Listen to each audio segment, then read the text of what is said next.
Have you ever felt like the worst version of yourself? Well, I had. When I was in high school, my self-esteem was at an all-time low.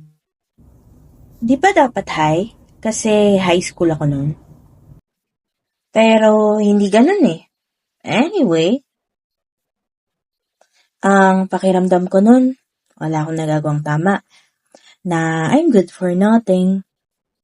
Wala akong ganang gumawa ng kahit anong bagay noon. Kasi ang pakiramdam ko, wala namang makaka-appreciate eh.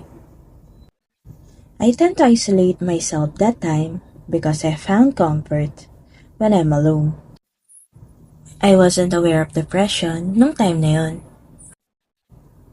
Akala ko, extreme sadness lang siya. I only felt relieved nung graduate na ako ng high school.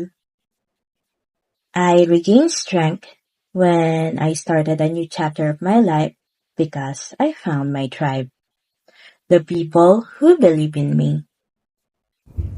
What I realized is that kung anong tingin mo sa sarili mo, yun din ang magiging tingin ng ibang tao sa'yo.